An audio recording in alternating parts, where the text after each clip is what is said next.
Good morning बच्चों। आज मैं 7th क्लास में पाठ 4 स्वामी विवेकानंद नामक पाठ पढ़ा रही हूँ। कृपया आप लोग ध्यान दीजिएगा। तो इस पाठ के लेखक कौन है? मुंशी प्रेमचंद जी। तो मैं इसका परिचय देना चाहूँगी, कृपया आप लोग ध्यान दीजिएगा।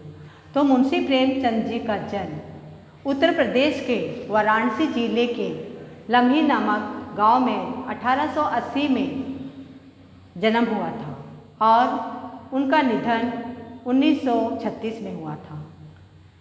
इनका वास्तविक नाम धनपत राय था। वे डिप्टी इंस्पेक्टर की नौकरी छोड़कर हिंदी साहित्य के क्षेत्र में आए और नवाब राय उपनाम से कहानी संग्रह राष्ट्रीयता के स्वर बुलंद किया। इसके परिणाम स्वरूप उर्दू की अपेक्षा हिंदी पाठकों की रुचि से प्रभावित होकर वे हिंदी लेखन को समर्पित हुए। इनका प्रथम कहानी संग्रह पंच परमेश्वर है। इनके बाद उन्होंने 300 से भी अधिक कहानियाँ और 12 उपन्यास लिखकर हिंदी साहित्य के जगत में अमर हो गए। तो अभी मैं इसका विषय प्रवेश बताना चाहूँगी, कृपया ध्यान दीजिए। प्रस्तुत पाठ स्वामी विवेकानंद जी के जीवन पर आधारित है। वे रामकृष्ण परमहंस से प्रभावित हुए तथा भारतीय नवजागरण का झंडा बुलंद किया। आध्यात्मिक क्षेत्र में आज भी विवेकानंद जी हमारा नेतृत्व करते हैं। तो इस प्रकार इनका सारांश समाप्त होता है। तो बच्चों अभी मैं पाठ समझाऊंगी, आप लोग ध्यान दीजिएगा। स्वामी विवेकानंद जी का जन्म कब हुआ था? 1863 में हुआ था। इनका बचपन का नाम नरेंद्र नाथ था। वे बचपन से ही बहुत ही होनहार थे। वे अंग्रेजी शिक्षा प्राप्त कर 1864 में बीए की परीक्षा उत्तीर्ण की। और ये बचपन में ही उनके अंदर एक प्रबल आध्यात्मिक भूख थी। वे बचपन में ही ब्रह्म समाज के सच्चे अनुयायी रहे। पर वे हमेशा प्रार्थना में सम्मिलित होते थे। उनका गला बहुत अच्छा था, इसलिए कीर्तन भजन में भी वे रुचि लेते थे, कीर्तन भजन करते थे। समाज उनका बड़ा ही आदर सत्कार करता था। पर ब्रह्म समाज के सिद्धांत ने उनकी प्यास को बुझा न पाई। उन दिनों रामकृष्ण परमहंस के प्रति लोगों की बड़ी श्रद्धा थी। वे रामकृष्ण परमहंस के सत्संग में भाग लेकर उसका लाभ उठाते थे और उसके उपदेशों से प्रभावित होकर अपने मंदिर सत्संग में सम्मिलित हो जाते थे और उनके भक्त मंडली में भी वे सम्मिलित हो जाते थे। उनके सच्चे गुरु से आध्यात्मिक तत्व और वेदांत रहस्य जानकर नरेंद्र की आध्यात्मिक जो पिपासा थी, मतलब इच्छा थी, वो आज शांत हुई। उनकी गुरु भक्ति, गुरु भोजन की वैराग्य वृत्ति दिनों दिन बढ़ती गई। विवेकानंद दिखने में बहुत ही साधारण थे। जब साधारण थे उनकी भाषा बहुत ही सरल और सीधी थी। वे हमेशा बड़ों से यही करते थे जो आज वे अपने गुरु रामकृष्ण परमहंस को पूछते हैं कि आप ईश्वर के अस्तित्व पर विश्वास करते हैं? तब गुरुजी कहते हैं हाँ। तो फिर वो फिर से प्रश्न पूछते हैं कि क्या आप उसका अस्तित्व सिद्ध कर सकते हैं? तो जवाब मिलता है हाँ। फिर उसने पूछा कि कैसे? तो जवाब मिला, मैं उसे ठीक वैसे ही देखता हूँ जैसे तुम्हें। परमहंस की वाणी में बिजली की सी शक्ति थी जो संशयात्मक को तत्क्षण ठीक रास्ते पर लगा देती है। और यही प्रभाव आगे चलकर स्वामी विवेकानंद जी की वाणी और दृष्टि में भी उत्पन्न हो गया था। नरेंद्र की माँ बहुत ही ऊंची सोच रखने वाली थी। वह अपने बेटे को एक वकील बनाना चाहती थी और उसका अच्छे घर में ब्याह हो, वह दुनिया भर का सुख भोगे, ऐसा विचार रखती थी। लेकिन जब परमहंस के प्रभाव में जब विवेकानंद जी आए तो वे संन्यास ग्रहण करने के लिए तैयार हो गए। तब इस बात को जब उसकी माँ को पता चला तो वो रामकृष्ण परमहंस की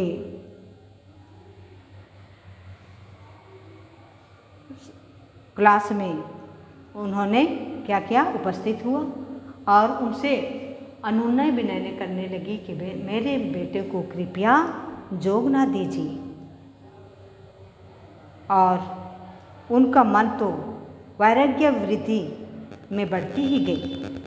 विवेकानंद आज भी मानव सेवा को सबसे सच्चे आध्यात्मिक ज्ञान की सर्वोच्च कसौटी मानते हैं। जब रामकृष्ण परमहंस देहांत हो जाते, स्वर्गवास हो जाते हैं, उसके बाद स्वामी विवेकानंद को ही इसका भार दे दिया गया। तभी उन्होंने तथा उनके साथियों ने संन्यास का व्रत लिया। उनके बाद स्वामी जी उच्च आध्यात्मिक ज्ञान की प्राप्ति के लिए हिमालय की तराई में चले गए। वहाँ उन्होंने तपस्या की, चित्त शुद्धि का साधना में लगे रहे। वे सिद्ध महात्माओं की खोज करते और उनके सत्संग से लाभ उठाते। सत्य की खोज करने के लिए उन्होंने सभी तरह का कष्ट प्रसन्नता से सहे। और स्वामी विवेकानंद ने स्वयं कहा कि मुझे 2-3 बार तक खाना नहीं मिलता। अक्सर मैं ऐसे स्थान पर नंगे बदन सोया हूँ जहाँ की सर्दी का अंदाज़ा थर्मामीटर से भी नहीं लग सकता। और कभी कभी तो शेर, बाघों और दूसरे शिकारी जानवरों का भी सामना करना पड़ता था। लेकिन वे राम के प्यारे को इस बात का डर नहीं था। जब वे हिमालय पर्वत से उतरे तो बंगाल, संयुक्त प्रांत, उत्तर प्रदेश, मुंबई आदि पर उन्होंने भ्रमण किया। जो जिज्ञासु जन, श्रद्धावंश उनकी सेवा में उपस्थित होते थे, उन्हें वे धर्म और नीति के तत्वों का उपदेश दिया करते थे। वहाँ खुलेआम अस्तित्व अस्वीकार किया करते थे।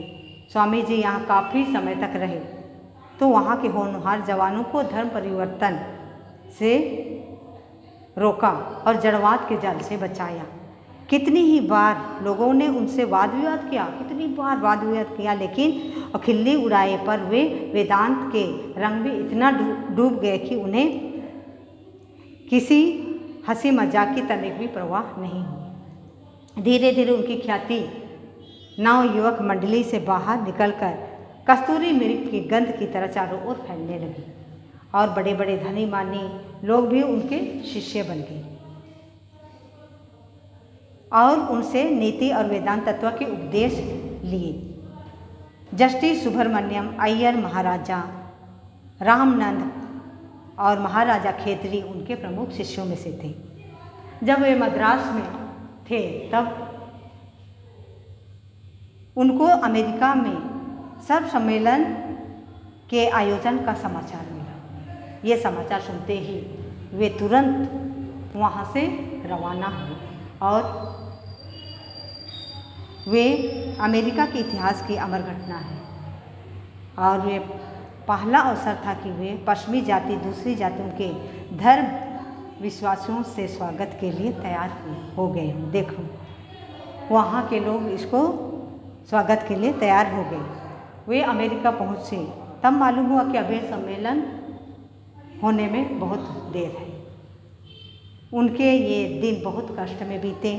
निर्धनता की यह दशा थी कि उनके पास बिछाने ओढ़ने तक की काफ़ी ना थी, पर वे अपने को संतोष वृत्ति में रखे और कठिनाइयों पर विजय हुई। अंत में बड़ी प्रतीक्षा करने के बाद वह तिथि आ ही पहुँची। संसार के विभिन्न धर्मों के लोग प्रतिनिधि वहाँ से भेजे गए और यूरोप के बड़े बड़े पादरी, धर्म शास्त्र के आचार्य हजारों की संख्या में उपस्थित थे। पहले तो किसी ने उनकी ओर ध्यान नहीं दिया, पर सभापति ने बड़ी उदारता से उसे प्रार्थना की और समय आ गया कि स्वामी की श्री प्रमुख से कुछ कहे। स्वामी जी ने ऐसी पांडित्यपूर्ण, ओजस्वी और धारा प्रवाह भाषण दी कि श्रोता मंडल मुग्ध होकर आश्चर्यचकित हो गए। पर पराधीन भारत का हिंदू और ऐसा विद्वत्तापूर्ण भाषण किसी को विश्वास ना होता। आज भी उनके इस भाषण को पढ़ने से भावावेश की अवस्था हो जाती है। वास्तव में उनमें भगवत गीता उपनिषदों का ज्ञान का निचोड़ है। उनका सारांश यह है कि हिंदू धर्म का आधार किसी विशेष सिद्धांत को मानना या कुछ विशेष विधि विधानों का पालन करना नहीं है। हिंदू का हृदय शब्दों और सिद्धांतों से तृप्ति लाभ नहीं कर सकता। अगर ऐसा कोई लोग हैं जो हमारी स्थूल दृष्टि से अगोचर हैं, तो हिंदू उस दुनिया की सैर करना चाहता है। अगर कोई ऐसी सत्ता है जो भौतिक नहीं है, कोई ऐसी सत्ता है जो न्यायपूर्ण, दयारूप और सर्वशक्तिमान है, तो हिंदू उसे अपनी अंतर्दृष्टि से देखना चाहता है। उसके संशय तब भी छिन्न होते हैं जब वह उसे स्वयं देख लेता है।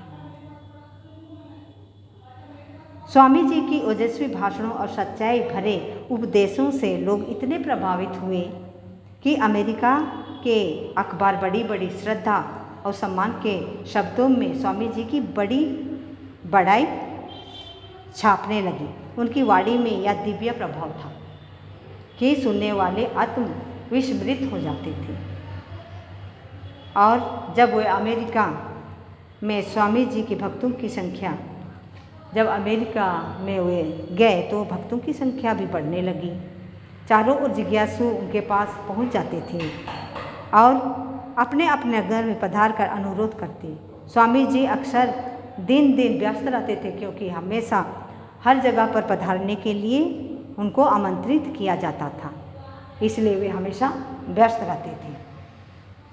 स्वामी जी अमेरिका में करीब 3 साल रहे और वहाँ पर भी वे वेदांतों का प्रचार करने लगे। इसके बाद वे इंग्लैंड की यात्रा की।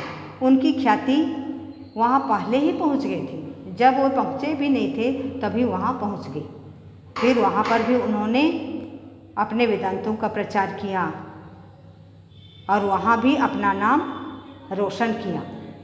फिर धीरे धीरे स्वामी जी भक्त मंडली काफ़ी बड़ी हो गई। वहाँ के लोग अपनी रुचि का आध्यात्मिक भोजन ना पाकर धर्म से विरक्त हो रहे थे, वेदांत पर लट्टू हो गए। देखो, उनकी वेदांतों पर लट्टू हो गए और स्वामी जी ने उनकी इतनी श्रद्धा हो गई कि वहाँ सब लोग चले गए और अंग्रेज शिष्य उनके साथ शिष्य बन गए। इनमें कुमारी नोबल भी थी। उसके बाद वे भगिनी निवेदिता के नाम से प्रसिद्ध हुई।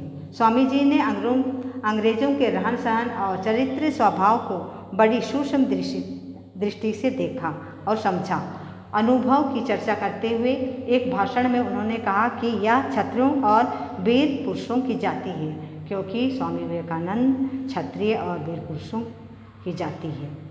फिर अंत में जब वे भारत के लिए रवाना हुए तो भारतवासी को पता चला कि वे हमारे स्वदेश आ रहे हैं, तो देश के आचार व्यवहार, रीति रिवाज, साहित्य और दर्शन, सामाजिक जीवन, उनके पूर्व काल के महापुरुष, इन सबको श्रद्धा योग्य और सम्मान्य मानते थे। उनके एक भाषण का निम्नलिखित अंश सोने के अक्षरों में लिखा जाने लगा। प्यारे देशवासियों, पुनीत आर्यवर्त के बसने वाले, क्या तुम अपनी इस तिरस्वर्णी भीरुता से वह निर्धनता या स्वाधीनता प्राप्त कर सकोगे जो केवल वीर पुरुषों का अधिकार है?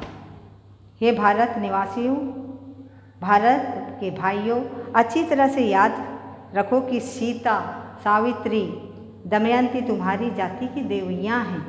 हे वीर पुरुषों, मर्द बनो और ललकार कर कहो, मैं भारतीय हूँ, मैं भारत का रहने वाला हूँ। अगर हम भारत देश से अगर दूसरे देश जाए तो अपनी जो संस्कृति है उसको नहीं भूलना चाहिए।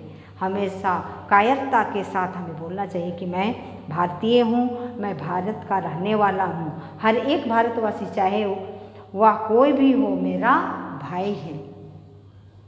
भारतीय निर्धन, भारतीय ऊंची जाति का, भारतीय नीची जाति का, भारतीय सब मेरे भाई बहन हैं। मेरा भारत जीवन मेरा प्राण है। भारत के देवता मेरा भरण पोषण करते हैं। भारत मेरे बचपन का हिंडोला है, मेरे यौवन का आनंद लोक और मेरे बुढ़ापे का वैकुंठ है।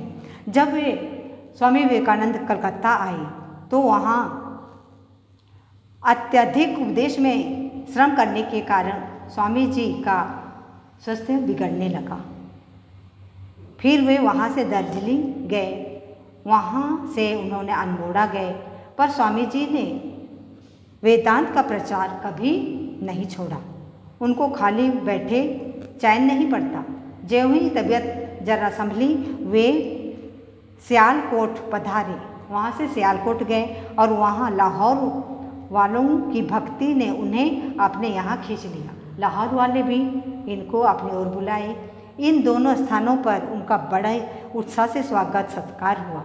उन्होंने अपनी अमृत वाणी से श्रोताओं के अंतःकरणों में ज्ञान की ज्योति जगा दी है ना। वहाँ पर भी इन्होंने नाम कमाया।